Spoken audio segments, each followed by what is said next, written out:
I have 3 sisters. Crystal, Kiara, and Melissa. I'm the youngest and only boy. Growing up, we lived in a haunted house. In fact, the neighborhood was haunted. All the neighbors had experiences. Apparently, it was all built over a military grave site, but I'm not sure how true that is. This was years ago. I was about 5, I think, and my sisters were around their early teens. Our cousin, Vincent, who we call Vincy, was staying over. He's the same age as my sisters. We used to play hide and seek with all the lights in the house turned off, apart from any room our parents were in. So this night was going great. The only source of light was a flashlight that the seeker had. Crystal was usually found quickly because she had, and still has, really long curly red hair, and it almost glowed bright orange in the light. Kiara has long straight blonde hair, so she was found quickly too. But Melissa and I have black hair, so we could blend in better. However, this night, Kiara was the seeker. She found us fairly quickly and only had Vincy to find.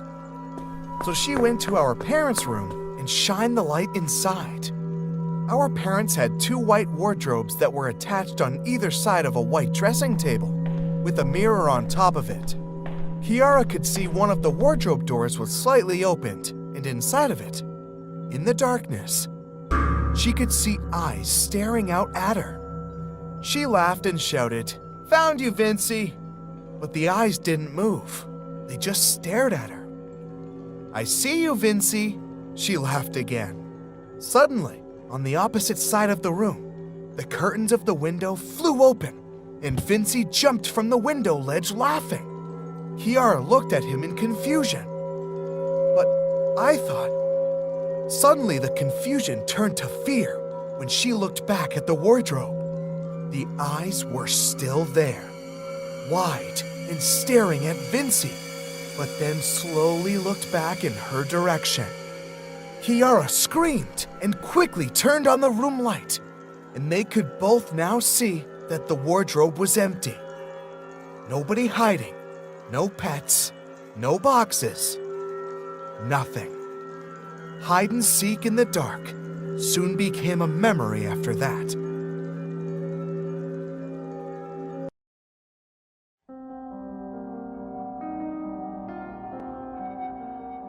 This happened a few weeks ago. I live in California and have always been good friends with this kid named Ethan. We had all the same interests.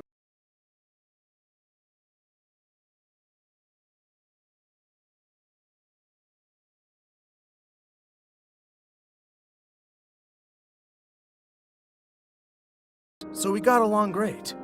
But that's besides the point. There's this old abandoned house a few blocks away that has been vacant for years. I have no idea why it was never fixed and sold. The point is, it's abandoned. All the neighborhood kids are always telling rumors about the place. And to be honest with you, I never thought they could be true. The house was creepy as fuck though. So one night, while Ethan was staying at my house for the night, we decided to sneak out at like 1 a.m. to explore the place. We brought along our phones for flashlights and to record. So we rode our bikes down the block and found the house. It was 2 stories high and made of brick, with broken windows and an overgrown lawn. Basically all the natural traits of an abandoned house. Ethan and I hid our bikes in a bush and went around the backside. Oddly enough, the back door was unlocked. One of the rumors is that local homeless people, drug addicts, and gang members all hang out here. So the fact that someone seemed to have been here kind of freaked us out. Inside, it smelled like shit. It was so dark that if it weren't for our flashlights, we definitely wouldn't have been able to see anything. We walked through what appeared to be a kitchen, around through a living room, into a foyer. Just as we were about to go upstairs, there was a sudden, loud thump. Ethan and I both jumped and stood frozen. "Dude, I think someone's up there," I whispered to Ethan. "Yeah, no kidding," he said back. "Let's check it out." "Dude, are you fucking crazy?" I said. But Ethan either didn't hear or ignored me, as he was already halfway up the stairs. As much as I did not want to go up there, I decided to anyways because there was no way in hell I was staying down in the dark alone. We got upstairs and heard an identical thump down the hall. Holding up my phone to continue recording, I reluctantly followed Ethan down there.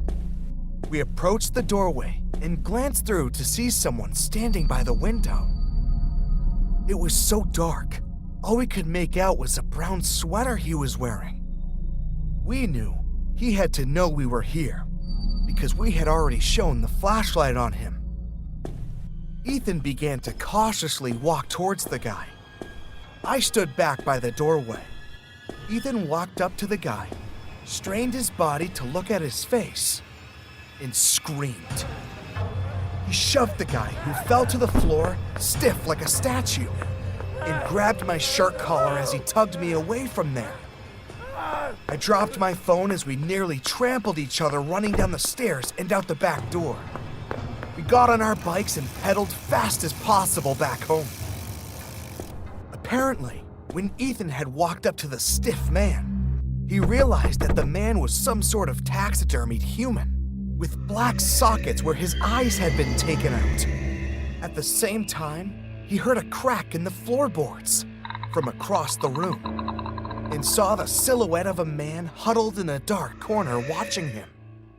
We had the nerve to go back to the house a few days later to try and find my phone, but it was gone, as the taxidermied human and whoever was in that house. We didn't dare report it to the police for fear of getting busted for breaking and entering and sneaking out at night. I know, I guess that sounds stupid now. Ethan and I are still great friends in high school, and this memory is still one we will never forget for as long as we live.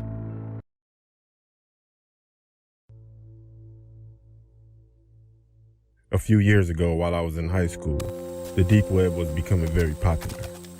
I never really got into it until my friend told me about it because he was into that weird stuff. One day after school, I had nothing to do, so I went onto the browser Tor. I didn't really see much, so I called my friend over so he could help me out. Once he got to my house, we started searching more and more. We saw a lot of drugs and illegal weapons, stuff like that. Then he clicked on a link that was in a chat room, and the link said, "Watch this." As we're sitting there, we're just staring at the screen that went from black to the outside of a building within a few seconds. And out of nowhere, a sticky note that said, "Want to see something cool?" So then I typed, "Yeah, sure." What was weird was the guy wouldn't type. He just showed sticky notes in the camera. And he also never spoke. All of a sudden, the camera started moving toward the building that it was facing. As we're watching him move toward the building, we noticed that the building was in our neighborhood. Then he quit moving and put another sticky note that said LOL. That kind of creeped me out. And then a person entered the building, which was eerily dark. The camera stopped at a padlocked door and then unlocked it and opened it. The camera moved toward the back of this dark room, and there was a dog bowl on the floor. Now at this point, the camera was only facing the dog bowl. A few moments later, whoever the person was that was holding the camera put something in the bowl that looked like just slop. Honestly, it looked like feces. Then you hear another door open and a girl crying in the background, along with a chain dragging.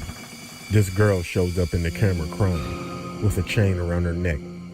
And the guy shoved her face in the bowl and puts a sticky note in front of the camera that said, "Cool, right?" Then the screen goes black. We sat there for about 10 minutes in disbelief, but the stream was still live. Then out of nowhere, the camera was back on. Then it was in the corner of my street. Then another sticky note that said, 545 East 99th Street off of St. Clair.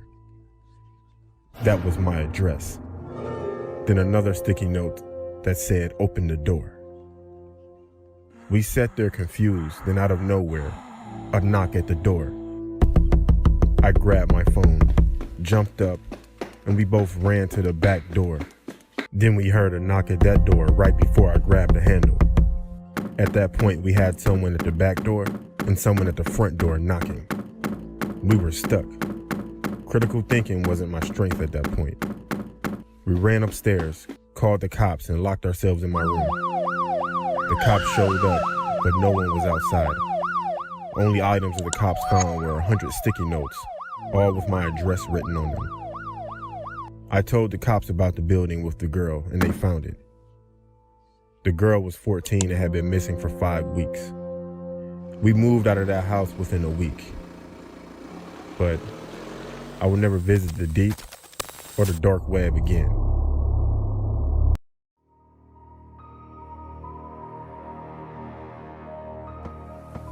One day, when I was in the 6th grade, on a rainy day, I was walking home. On my walk, which is about a mile or so long, I had to walk through a cemetery. Not a stereotypical, shabby, haunted one, but one that had many people walking through and was usually full of maintenance employees. I remember walking by a group of them sitting on benches on a break. I thought nothing of it, as he stood up and started walking at a fair distance. After a bit, I looked back at him and he looked down quickly. He was in the same baby blue uniform as the others and had a gray beard, but I made out a name tag, Frank P. As the other workers faded from sight, he was still behind me. I began to worry. A moment later, he called out, "It's wet, huh?" in a friendly voice. I chuckled politely and agreed. My worries increased a second later when I walked out and he was still behind me. I was close to my house now and it started to pour. My house in sight, I started jogging to get there. I glanced back and I saw the man, visibly angry, start running. As my house got closer, I began to sprint. I didn't look back as I slung the key out of my backpack and opened the door. I looked behind me. I saw the man in the middle of the street. I walked over to the phone and dialed 911. Before I called, I looked out the window. He was gone. I told my mom what happened when she got home. She didn't believe me. That night, I couldn't sleep. There was lightning outside, and I could see occasional shadows from the flashes through my window in my living room. I lay watching the flashes when I saw a strange outline. I looked closer and saw an outline of a man. I stood up and walked out of my room. I walked into the living room. It was completely dark outside. I stood in the doorway and waited. A car's headlight illuminated the pale, shallow face of Frank P. I ran into my room and locked the door. I never saw him after that night. But whenever I see that baby blue uniform, I think back to that night and that haunting image of a skeletal, unnatural face of Frank P.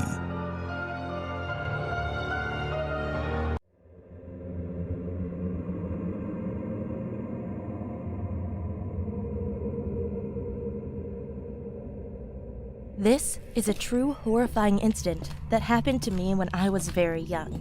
The year was 2007, and I was an 8-year-old girl studying at a primary school. The school was old, and it was built after the war and Japanese invasion in my country. I heard that there were Japanese army men and local people killed on the land brutally. And many teachers and students claim that they have encountered paranormal activity. Although I've never seen anything paranormal at the school, this place still gave me a creepy vibe. My class was located on the 2nd floor, just beside the girls' bathroom. The chilling part is, we could see an old cemetery park from there before entering the bathroom.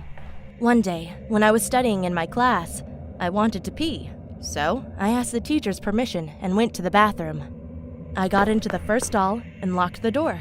There was no light or anyone in there. It was just me. Everything was silent until suddenly, Someone banged and kicked the door that was in front of me. I was in shock and froze for the first seconds. I don't know why, but I didn't scream for my life. I just quickly pushed against the door so the person wouldn't break in. After a few minutes, the banging stopped. I waited for a few more minutes and opened the door. There was no one in there. I walked out, ready to go back to my classroom. Then, I saw a student with broad shoulders and chocolate skin standing opposite of my direction. He was looking at me with a smile on his face. I froze because he was one of my classmates, and he actually sat near me. I think, after he saw me go out of the bathroom, he followed me, and that was him inside.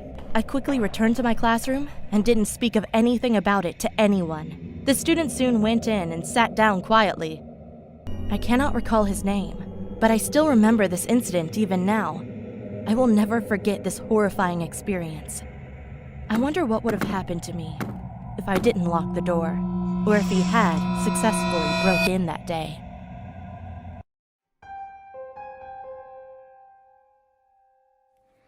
This happened a few months ago when my family and I were driving back from my aunt's house in Carmel. The sun was slowly starting to set as we continued driving. As my mom started to get tired of driving, my dad spotted a nice-looking hotel that was pushed back in the forest. My mom pulled over and we walked towards the hotel. The place seemed nice, but I had a bad feeling about the hotel. My dad asked the lady at the front desk if there were any spare rooms that we could stay in for the night. The lady surprisingly said yes, but that our shower was broken and that unfortunately they wouldn't be able to fix it. But she said we could use the community showers on the second floor. We took the elevator up to our room and set down our things. I decided before I went to bed that I would use the community showers. As I walked to the showers, I realized that they were much different than normal showers. To start off, there was a door connecting the boys' community showers to the girls' community showers. Secondly, instead of shower curtains, they had glass doors. So much for privacy. As I looked around, I realized the showers were completely empty. I thought to myself, if I took a quick shower, then I wouldn't have to worry about anyone walking in. I hopped in and washed myself. As time went on, the glass started to get very foggy and I couldn't see anything outside. I heard the door that connected the boys' showers to the girls' showers open. Why the hell would a boy want to come in here? Since I couldn't see anything, I decided to wipe my hand on the glass to get rid of the fog. As I did that, I saw a homeless man in his mid-40s with greasy hair, with his face directly on the glass looking at me with a smirk. As I looked down, I saw he was holding a large kitchen knife. I screamed and I opened the glass door as fast as I could, knocking the guy to the ground. I quickly grabbed a towel and ran out. I ran to our room and told my parents what happened. They immediately called the police and they arrived and searched the showers.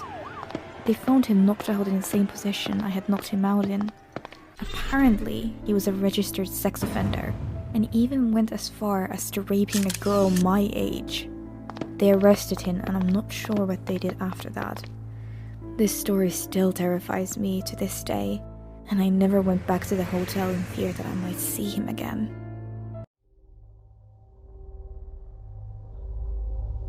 My name is Victor, and I'm 23 years old. I have a story that happened to me when I was 17 years old. I work as a carpenter at a local building company, and this happened at the period when I was a trainee for the same company. We were renovating a very old apartment building from around the 1960s that was going to be school classrooms for a school that had bought the building. As many carpenters, we were working on Friday, which basically means that we started earlier the rest of the week so we could go home early on Fridays, which means it was a lot of very early mornings. So one day, I was on my way to work at about 4:30 in the morning and was walking the usual way to my bus. It was about 1 kilometer. It was through the block I was living on and then through a small path in the forest, about 200 meters. By this time in the morning, it was still pitch black because it was winter and I live in Sweden, so the path through the forest was like a black hole. So I grabbed my phone and put the flashlight on, an old iPhone 4S by the way, and began walking the small path. About halfway on the path, I heard a crackling noise from my right and flashed my light in the direction and saw nothing. I just figured it was an animal or something. At the end of the path, I heard the crackling noise again, but this time it was much closer. I had always been a little paranoid in the dark, but was trying to get over it. But I began walking a little faster anyway, keeping an eye behind me the whole time. When I arrived at the bus station, I sat down, waiting for the bus, and was saying to myself that I was a coward for being so paranoid about a small sound I heard. I could see the forest I walked through from the bus station because it was only about 50 meters from the station. And when I looked at the path, I saw a man standing behind a tree right under a street light about 10 meters to the right of the path, and he was clearly watching me. He was wearing black pants and an old light blue, almost pastel-colored jacket, like it was from the 80s. I felt a bit sick when I realized he was watching me, even though it was only for about 20 seconds before I saw the bus arriving from around the corner. I immediately felt relief when I saw the bus. So I stepped on the bus, and it was as usual completely empty. I sat at the back of the bus and looked back at the forest to see if the man was still there, but he wasn't. When the bus began to take off, I heard a thud right beside my window. I quickly looked at the side and saw an arm reaching up to my window waving at me, and the arm was wearing a light blue jacket. I didn't have time to see his face because he was wearing a hood, and the bus had already taken off. On the way down to downtown, I tried not to think about the man, but it was so hard because it was so weird, and something like that had never happened to me before. I eventually got off the bus at my bus stop and began walking to the building where I had my working clothes and my gear. It was really close to my bus stop, so it only took me maybe about 5 minutes to walk there. When I arrived at the door to the building, I grabbed my key and was about to put it in the keyhole when I saw in the corner of my eye, peeking out from the building's corner, that man in the light blue jacket standing, looking at me. I quickly unlocked the door, ran inside, locked it behind me. After that, it was 2 more doors. Both needed an access card, so nobody without the card could get inside. After the first door, it was a long hallway. To the left, only lit up by a few lights in the roof, and a ring in front of you. It was the second door that led to my locker in the coffee room. I ran as fast as I could. I was shaking at this time. There was no way I could think of how he could have got down here so fast. I put on some coffee and changed to my working clothes. It was completely quiet in the room. It felt like hours before my coworkers showed up. When they finally showed up, I felt the best feeling in a long time. When it was time to get started with working, we began walking towards the elevator that led up to the top floor, which we were currently working on. When we arrived at the top floor, I realized I forgot my helmet in the locker. So I took the elevator down, went through the 2 doors, and got my helmet, and was making my way back up to the others. When I had opened the first door and was standing in the dark hallway, I froze. I heard someone whispering my name from the back of the hallway.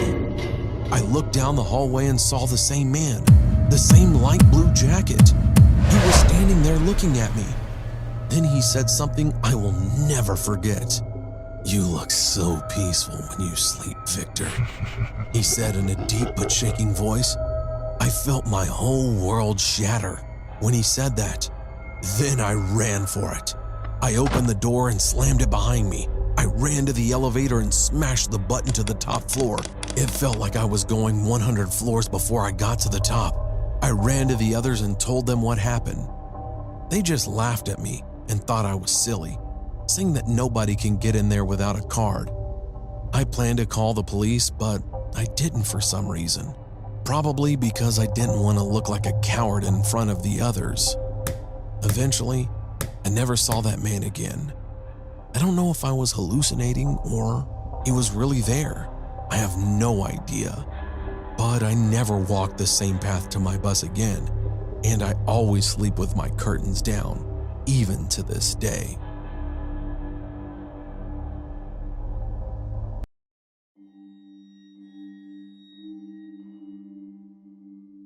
I was 10 years old, and I was home alone. But that wasn't a big deal because we lived in a small city.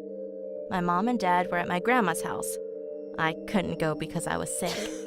It was around 9 p.m. when I was about to go to sleep. My room was really small, and it only had one window facing my bed. That window to me was kind of scary, because when you're a little kid, your imagination can sometimes go wild. At that time, it wasn't my imagination, though. Like I said, I was about to go to bed when I heard a loud scream coming from outside. It was really scary, but I tried to be quiet so I could listen to what was going on outside. Nothing was happening, though. It was really quiet, like nothing had happened at all. Quieter than normal, actually.